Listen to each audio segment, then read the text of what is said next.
जो सर्वोपरि लाइन होती हैं इन पे हम बहुत सी सेफ्टी डिवाइसेस का उपयोग करते हैं। तो ये सेफ्टी डिवाइसेस बहुत प्रकार की होती हैं। जैसे जो हमारी पहली डिवाइस है उसका नाम है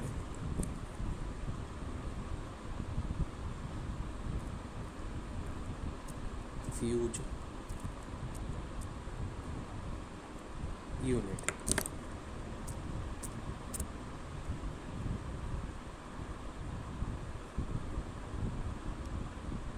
फ्यूज यूनिट।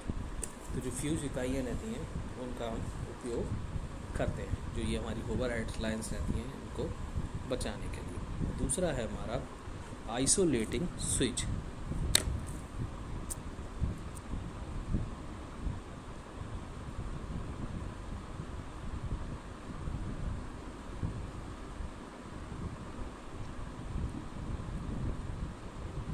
आइसोलेटिंग स्विच या विलयकारी स्विच। तो आइसोलेशन स्विचेस का भी हम उपयोग करते हैं। तीसरा है हमारा लाइटिंग अरेस्टर। LIGHTING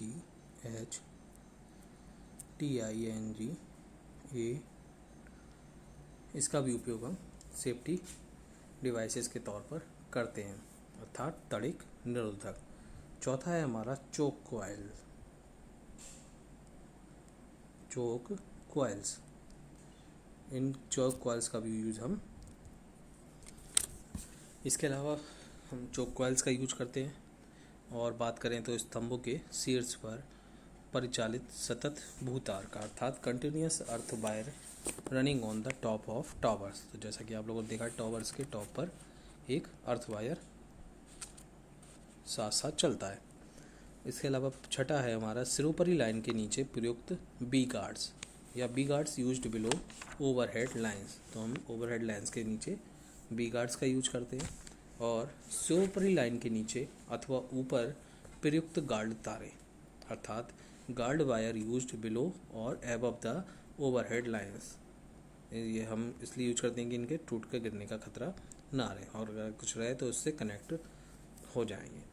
इस्पात ढांचा तथा रक्षी तारों की भू योजन, earthing of the steel structure and guard wires. कंपन अवमंदकें, अर्थात वाइब्रेशन टेम्पर। पक्षी या परिंदा रक्षी युक्तियाँ या बर्ड गार्ड्स डिवाइस, अच्छा जिससे कि जो पोल्स होते हैं, पोल्स पर लंबी कील निकली हुई देखी होगी, जिसके द्वारा क्या होता है, पक्षियों को उस पर बैठने से रोका जाता है। तो इस तरीके से ये जो हमने पढ़ी वो संचरण लाइनों की संरचनात्मक विशेषताओं के बारे में पढ़ा। तो जो ये संचरण लाइन की संरचनात्मक विशेषताएं थी, इसमें हमने जो सपोर्ट्स के बारे में पढ़ा, इंसुलेटर्स के बारे में पढ़ा और कंडक्टर के बारे में पढ़ा। इसके अलावा डैम्पर्स के बारे में पढ़ा और संचरण लाइन में यूज़ होने वाली सेफ्टी डिवाइसेस के बारे में पढ़ा।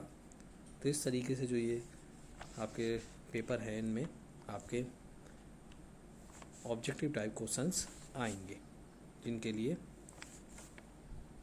आपको तैयारी करके चलना है। तो ये क्वेश्चंस आपके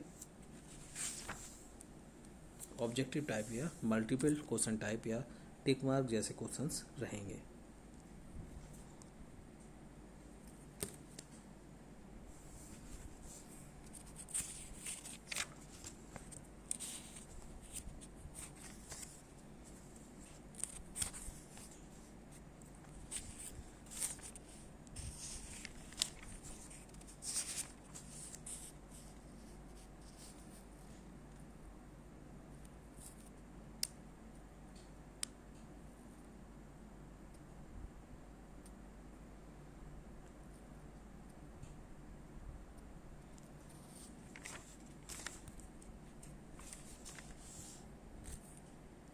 कुछ न्यूमेरिकल क्वेश्चंस की। तो जैसे कि पहला क्वेश्चन है, उच्चतम वोल्टता ज्ञात करने के लिए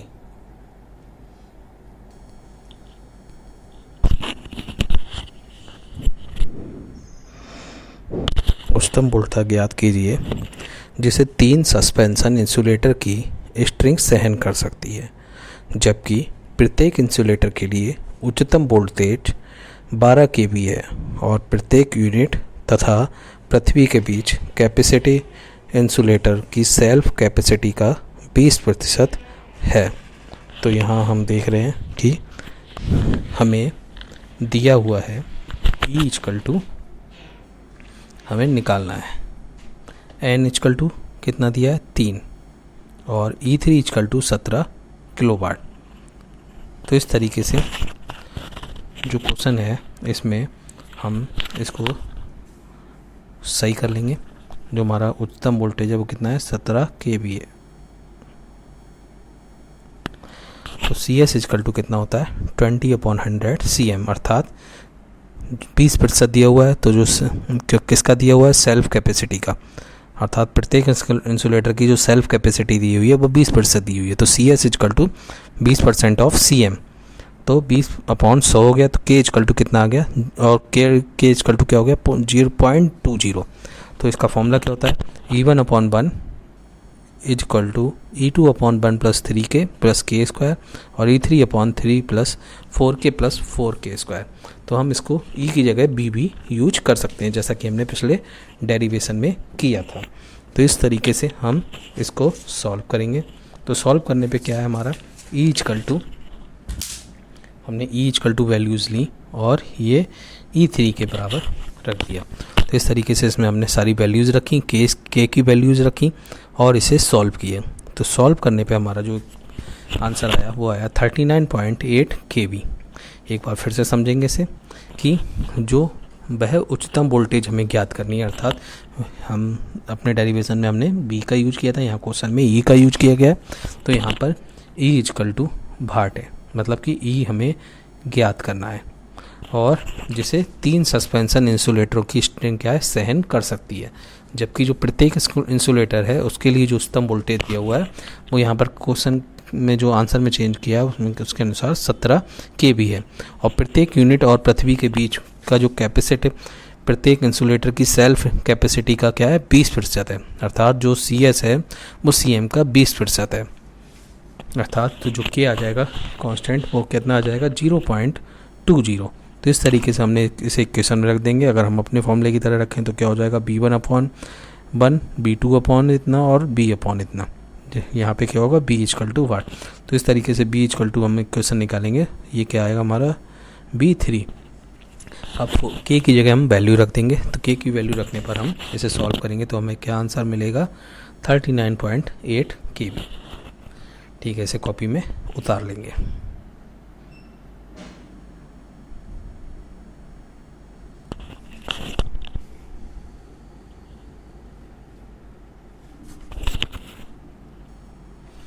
हमारा दूसरा क्वेश्चन है। दूसरे क्वेश्चन में सस्पेंशन इंसुलेटर के 3 यूनिटों की स्ट्रिंग के में एफिशिएंसी ज्ञात करनी है, जबकि जो यूनिट हैं वो भूमि के मध्य कैपेसिटी प्रत्येक यूनिट की म्यूचुअल कैपेसिटी का 7% है, अर्थात यहाँ पे जो परसेंटेज दिया है म्यूचुअल कैपेसिटी का वो कितना दिया है 60% दिया हुआ है। तो हम यहाँ पर देख रहे हैं कि 3 यूनिट्स को लिया है तो N इक्वल टू 3 हो गया, ईटा इक्वल टू अननोन है एफिशिएंसी इसकी, और CS equal to 60% of CM हो गया। तो K क्या आ जाएगा हमारा K इक्वल टू CS/CM होता है, तो ये हो गया 0.06। यहाँ पर हमने फॉर्मूला रखा है E1/1 E2/1 E3/E E इतना। तो E की वैल्यूज़ को हमने रखकर सॉल्व करना शुरू किया। तो सॉल्व करने पे हमें ये वैल्यूज़ मिली। अब इनमें हमने K की वैल्यूज़ रखी। K की वैल्यूज़ रखने पर हम इसे सॉल्व करते गए। सॉल्व करने पे हमें 1.823 E3 के रूप में वैल्यू मिली। और जो स्ट्रिंग एफिशिएंसी रहती है वो क्या रहती है E into 100 upon percentage of string efficiency क्या होगी E into 100 upon N into E3, अर्थात जो हम फॉर्मूला यूज कर रहे थे इसके लिए स्ट्रिंग एफिशिएंसी का वो हमारा क्या रहता है eta equal to voltage across the string. तो जो E हमारी यहाँ पे वोल्टेज अक्रॉस द स्ट्रिंग है और eta into voltage across disc near to the conductor, अर्थात जो E3 है वो हमारा जो कंडक्टर सबसे नियरेस्ट डिस्क है कंडक्टर से, तो उसके अक्रॉस वोल्टेज है। और जो ईटा है ये क्या है, number of disc in the string. तो हमें एफिशिएंसी निकालनी है, तो एफिशिएंसी निकल जाएगी, एन क्या है, number of disc in the string. तो इस तरीके से ये सारी वैल्यूज़ रखी हमने और रख कर इन्हें सॉल्व किया। तो सॉल्व करने पे हमें परसेंटेज मिली 60.67%। इसे अपनी कॉपी में उतार लेंगे।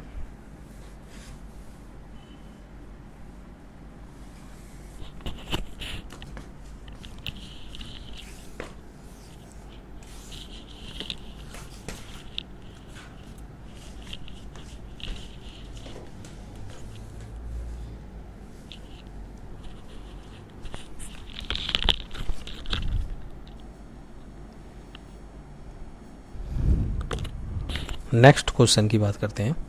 तो यहाँ दिया हुआ है एक 33 kV की 3 फेज सप्लाई सिस्टम का प्रत्येक कंडक्टर 3 समरूप इंसुलेटिंग डिस्क द्वारा निर्मित स्ट्रिंग में पृथक पृथक लटका हुआ है। इसमें प्रत्येक यूनिट की जो म्यूचुअल कैपेसिटी है वो प्रत्येक यूनिट के ढांचे के बीच की कैपेसिटी की 9 गुनी होती है। और प्रत्येक यूनिट के अक्रॉस वोल्टेज और इंसुलेटर की जो स्ट्रिंग एफिशिएंसी है वो हमें ज्ञात करनी है। तो इस तरीके से जो दिया हुआ है, इसमें क्या दिया हुआ है, एक 3 फेज 33 kV की 3 फेज सप्लाई। तो ये इक्वल टू कितना हो गया, 33/√3। तो ये हमारा आ गया 19.052 kV। और कितनी दिए हुए हैं इंसुलेटिंग डिस्क, यहाँ पर दी हुई है, नंबर जो दिए हुए हैं वो 3, अर्थात 3 समरूप इंसुलेटिंग डिस्क दी हुई है। और जो ये कैपेसिटी दी हुई है वो कितनी दी है, 9 गुनी दी हुई है। तो CM इक्वल टू 9CS, और CS/CM इक्वल टू हो जाता है K, तो K इक्वल टू क्या हो जाएगा, 1/9। तो हमें क्या निकालना है, E निकालना है, E2 निकालना है, E3 निकालना है और ईटा निकालना है। तो इस तरीके से हमें ये सॉल्व करना है। तो सॉल्व करने के लिए हमने इसमें फॉर्मूला लगाया, E1/1 equal to E2/1 plus K, E3/1 plus 3K plus K square, E/3 plus 4K plus 4K square. तो इस तरीके से E1 को हम निकालेंगे। तो E1 जो हम निकाल रहे हैं वो उसे हमने सॉल्व किया। सॉल्व करके हमारी वैल्यू आई 5.51 kV, अर्थात 5.51 किलो वोल्ट। अब हम आगे बात करते हैं E2 की। तो E2 इक्वल टू कितना है, 1/1 प्लस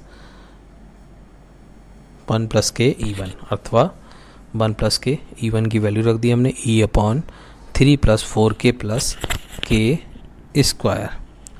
अब इसे सॉल्व करेंगे हम। तो सॉल्व करने पे हमें ये वैल्यूज़ मिल रही हैं। तो जो वैल्यू E2 की आई वो क्या हुई, 6.12 kV।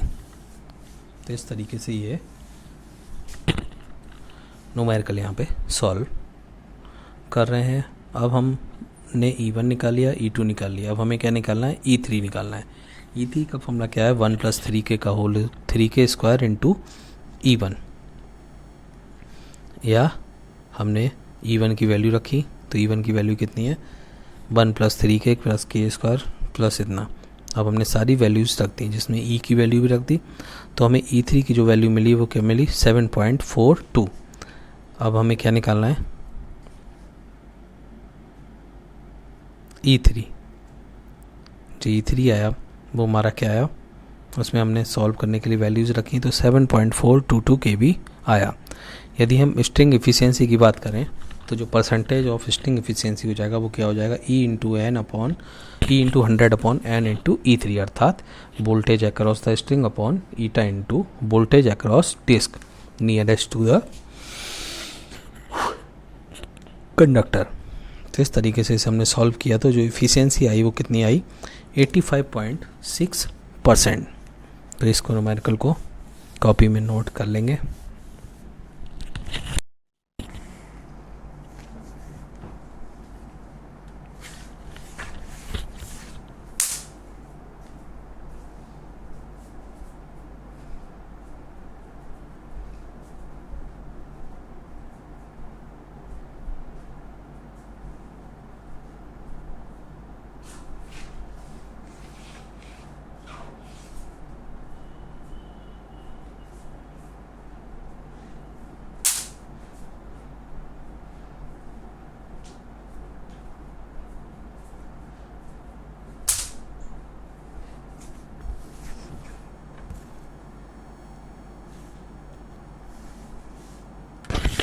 अब हम बात करते हैं अगले क्वेश्चन की। तो इसमें एक 3 फेज सिस्टम की प्रत्येक लाइन 3 समरूपी इंसुलेटर की स्ट्रिंग से लटकी हुई है। यदि एक लाइन यूनिट के अक्रॉस वोल्टेज 17.5 kV हो तो सप्लाई के लिए लाइन से न्यूट्रल के बीच की वोल्टेज ज्ञात करनी है। और लिखा है, कल्पना कीजिए कि प्रत्येक इंसुलेटर और टावर के अर्थेड मेटल के बीच की कैपेसिटी की 1/8 है। तो स्ट्रिंग की इफ़िशियंसी हमें ज्ञात करनी है। तो यहाँ हम देख रहे हैं कि जो एक 3 फेज सिस्टम है जिसकी प्रत्येक लाइन क्या है, 3 समरूपी इंसुलेटरों की स्ट्रिंग से लटकी हुई है। तो 3 समरूपी स्ट्रिंग की इंसुलेटर से लटकी हुई है तो n = कितना हो जाएगा, 3 हो जाएगा। और यदि लाइन यूनिट के अक्रॉस वोल्टेज कितनी है, 17.5 kV हो, अर्थात जो E3 है वो क्या हो गई हमारी, 17.5 kV हो गई। तो सप्लाई के लिए लाइन के न्यूट्रल के बीच की वोल्टेज हमें ज्ञात करनी है, अर्थात हमें E को ज्ञात करना है। जबकि जो हमारा CS दिया हुआ है वो क्या दिया हुआ है, CS = 1/8 cm, अर्थात टावर के अर्थित मेटल के बीच की कैपेसिटी की 1/8 है प्रत्येक इंसुलेटर और टावर के अर्थित मेटल के बीच की कैपेसिटी।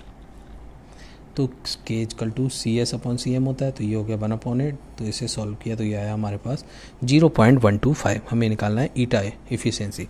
तो हमने फॉर्मूला लिखा, E1/1 E2/1 + K E3/1 + 3K + K² और E/3 + 4K + K²। तो E = 3 + 4K + K² × E3/1 + 3K + K²। हमने इसे वैल्यूज़ को सॉल्व किया। सॉल्व करने के बाद वैल्यू आई 44.25 kV। अब हमारे पास E की वैल्यू आ गई है, हम स्ट्रिंग इफ़िशियंसी निकाल सकते हैं। हमारी स्ट्रिंग इफ़िशियंसी का फॉर्मूला होता है voltage across the string upon eta × voltage across disc nearest to the conductor, जहाँ n क्या है, n = number of disc in the string. और यहाँ पे हमने वैल्यूज़ रखी। तो वैल्यूज़ रखने के बाद हमने इसे सॉल्व किया। सॉल्व करने के बाद हमारा जो इफ़िशियंसी आई वो कितनी आई, 84/0.3%। तो इस तरीके से इसको अपनी कॉपी में नोट कर लेंगे।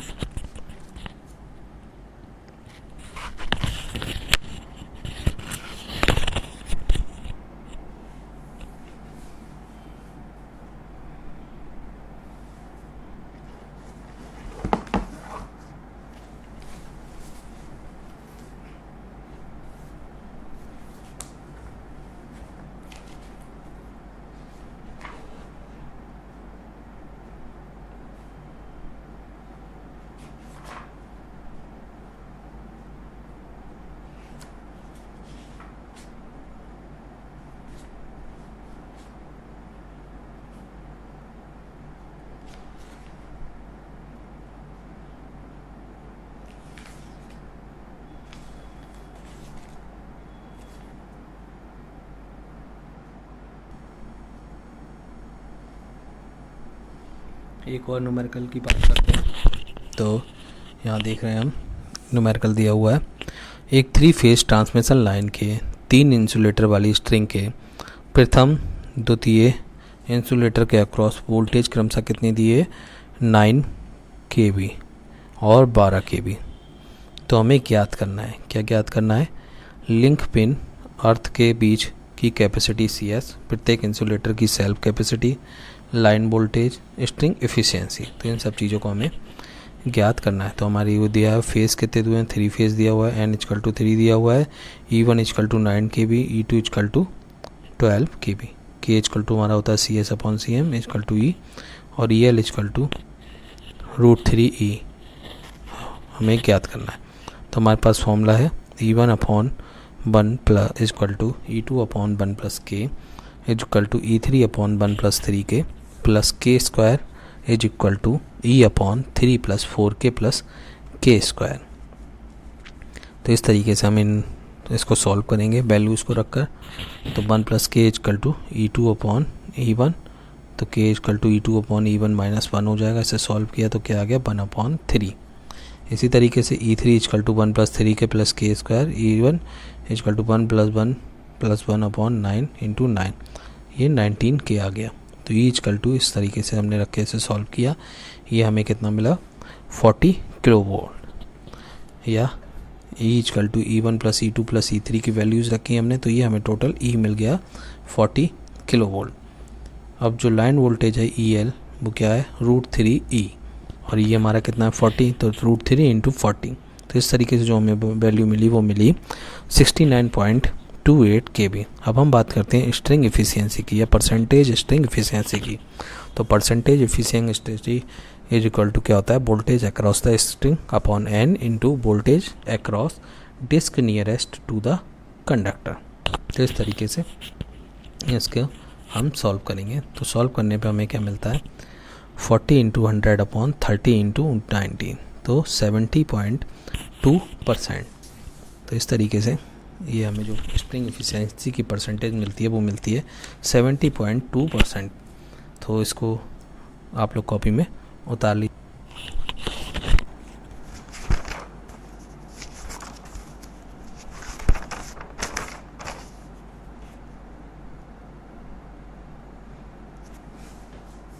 तो ये सारे हमने न्यूमेरिकल्स करे थे।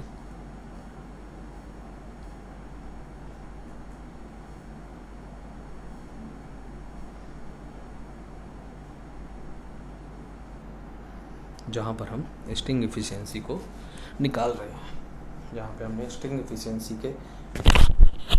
एफिशिएंसी के फॉर्मूलोस को यूज किया हुआ है और इनको हमने सॉल्व किया हुआ है। तो ये जब भी आपका पेपर मतलब नॉर्मली रहेगा तो ये न्यूमेरिकल्स आपको ज़रूर मिलेंगे। तो इस तरीके से ये न्यूमेरिकल्स की वैल्यूज़ को ऑब्जेक्टिव में देकर आपसे इनके आंसर्स को पूछा जा सकता है। तो इनको ध्यान से पढ़ने की कोशिश करेंगे। जैसा कि आपका जो पेपर है वो क्या है ऑब्जेक्टिव आना है, तो यदि न्यूमेरिकल्स कोई पूछा जाता है और उसकी वैल्यूज़ को रख दिया जाता है तो रखने के बाद क्या है पर्टिकुलर वही वैल्यू आपको टिक करनी होगी, नहीं तो आपका आंसर क्या है गलत हो सकता है। तो इस तरीके से ये न्यूमेरिकल्स आप लोग कर लेंगे।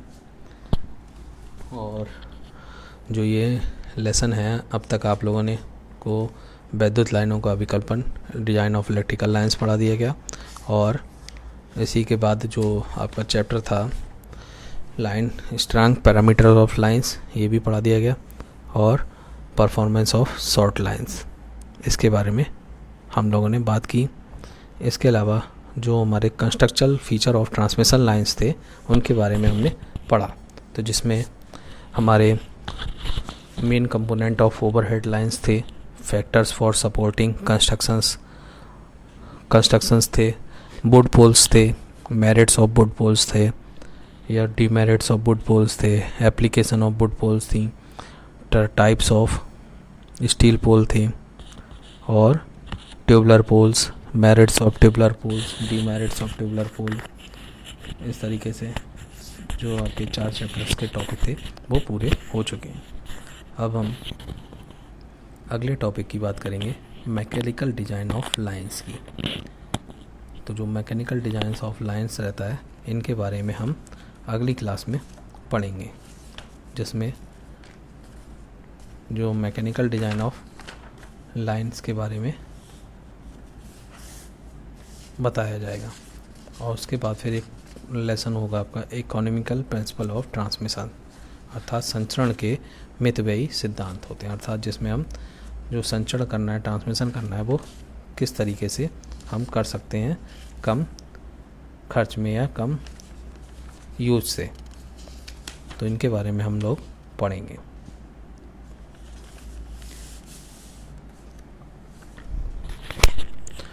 तो आगे हम शुरू करेंगे अपना mechanical design of lines.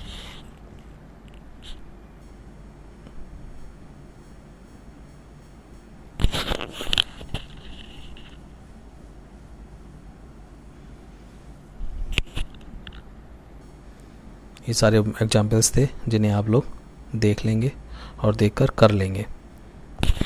In examples